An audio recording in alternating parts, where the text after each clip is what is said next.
Greetings, Commanders! Welcome back to the Alpha Brain plugin video series. Today we're tackling infantry, and I'm trying to tackle it in small portions so that everyone can kind of absorb this stuff one section at a time, because it's just thrown out on the table and it's just too hard to figure out all at once. So today I want to talk exclusively about what's being offered to infantry, and this is how I see it. There's 4 types of skills. 1, 2, 3, 4, right? There's guaranteed hit skills, right? 40% chance. Nekajiro Sniper and Gilly's Nonviolent Resistance, okay? Simple enough there. Guaranteed hit skills. Second, disable skills. Sleep Bomb, Chain, Counter Move, right? The 3 skills that either stop your opponent from acting or reverse the damage back to him. Then there's going to be double strike skills like Twins from Elixir or Stella's Wings of Eternity. There's a couple arguments to be made here. I actually like Elixir's Twin a little bit better. Guaranteed 2 strikes, does a little more damage. If you're only trying to just trigger 1 skill, it might pay off. We'll get into the math about that later. In fact, I need a statistician in the comments below. If you're only trying to trigger 1 40% skill per round, is it better to use Elixir's Twin with a guaranteed double strike or Stella's Wings of Eternity with a 60% chance to go again and has a cap of 5 or 6 turns? Statistically speaking, Wings of Eternity will trigger 2.4 times per round, while Elixir's is guaranteed to only do 2 per round. So I did the math on that a while back, but that's not here nor there. And then the last 4th skill is Gilly's Preemptive. This is at level 1, it just shuts off your opponent's Star Jewels for the first round. Okay, the bonus effect, the lower the dodge, I could care less about that. Point is that you get full value at level 1. Now that's what's interesting about this Alpha Brain plugin, and I'll mention it over and over. Skills that give you full value at level 1 are going to be really important to the majority of players. Not a lot of us are going to be able to get 60 or 80 or 180 magazines or medals turn-ins for Gillies. In fact, it's way more than that. It's 8 tokens, actually. So getting a skill to level 30 is extremely expensive, depending on the skill.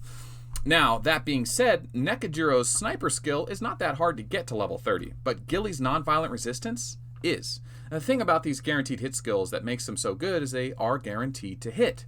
But if you're doing base combat damage, you need that modifier. You need to be able to disregard, 90% of their defense instead of just 45, right? Because at level 30, this only disables 45% of their defense. You're still going to hit a lot harder. You're going to get a guaranteed hit, depending on what commander it's on. But not having it 90%, you're not getting full value. As opposed to Preemptive and Sleep Bomb and Chain. At level 1, they just do what they do. It makes them very valuable. Twins, Mysterious Winds, you get that double strike no matter what. Now, there's an argument about Twins and double strike that I want to have with you guys, and that's probably going to be the majority of this video, and I don't want to make it too long. I want these to be nice bite-sized videos so you can just click them and enjoy them and kind of get into the discussion, because I feel like everyone's having these conversations about walkers and airships. I'm going to tackle them too, but for now, I'm handling the infantry issue, and it's just coming down to this. There's 4 skills. It's guaranteed hits, it's the preemptive, it's the disables, and it's the multi-strikes, okay? So what are the commanders that people are using in the meta that are going to benefit from these skills, right? Well, there's really only 3. There's Hubarian's Penetration build, the Tier 12 Stella Tank HP build, which damage reduction, right? And you're using Tear Space. And then there's the Gilly Attack. So there's 3 very different builds at the high-end infantry meta. And they're all going to use very different skills.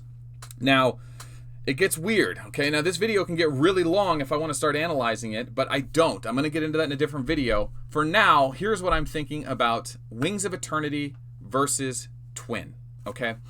Should you get Wings of Eternity or should you get Twin? Well, Wings of Eternity is a lot cheaper to get because Stella's an ACOM and she's always available if you're a Nixoff faction. Elixir's not. If you have the tokens, you're lucky. But here's the argument, and this is where the statistician comes in. If I'm a Hubarian main, which I think I might be going towards that way, I just want to trigger counter move. That's my thing, man. I just want to trigger counter move because Hubarian is going to specialize at other offense or balance comps. He's going to do very poorly against Elf because her curse can't be counter-moved. Reinhardt's Thorns can't be counter-moved. So I'm going to try and stay away from those big boss commanders best I can, and I want to focus on the Dragon Slayers, the Vegas, the Gillies of the world, maybe the Hancocks of the world. Got to be careful with that, though. So here's what I'm thinking. Counter move. I just want to trigger it once. Well, with Wings of Eternity, I have a 60% chance to go again and have another chance of triggering counter move. And if I don't, with Wings of Eternity, I got a 6% chance to go again. Like I said, I did the math a while back. Here is the spreadsheet. If I could hurry up and pull that. Come on. There it is. No one wants to look at this. It's basically just, I'm calculating off of chance of not triggering it. And it basically says that after 100 rounds, and 100 strikes, Elixir will hit 200 times guaranteed. Every slot goes twice. Okay. In 100 strikes with Stella, she'll actually hit 238. She'll have 238 turns, almost 2.4. So she will get more triggers per turn. But the point is that sometimes Stella doesn't trigger at all Wings of Eternity, while Elixir can. And you're saying to yourself is like, well, I mean, but you know Stella goes more rounds on average, so your chances of triggering counter move are going to be higher because she always goes more. Well, there's a redundancy effect, right? I don't want to trigger counter move twice. I just want it once. So if it's stacked on itself like Elf's Curse, that'd be a different story. But it doesn't. So all I want to do is give myself as many chances to trigger one counter move per slot. And that's where Twin is actually better than Wings of Eternity. Mathematically, I don't know what it is. I tried to do the stats. It's been 15 years since I took a proper math class. If anyone has it in the comments below, hit me up online or email. But I'm pretty sure Twin is actually going to be better for Hubarian than Wings of Eternity.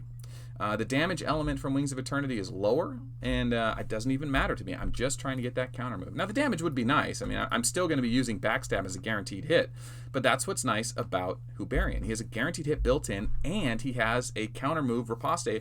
He kind of has he's like built-in damage guaranteed hit, but also built-in sleep bomb mitigation. So with penetration, he can start ignoring those stats, and I think he can become a fully well-rounded out commander with enough attack gear.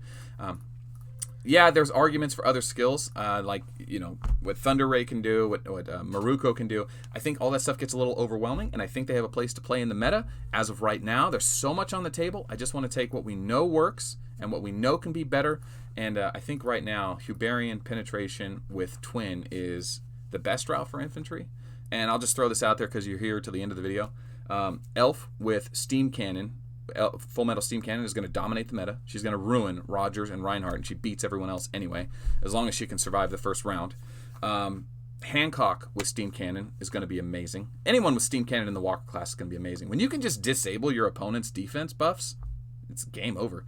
And then there's an argument for preemptive, right? Not letting your opponents use jewels is big. You know, highest level of the game, people have 4 sets of jewels. It matters. Anyway, I don't want to drag this video on. I will be getting more in depth with these videos as time goes on. So thanks for watching, and we'll see you tomorrow.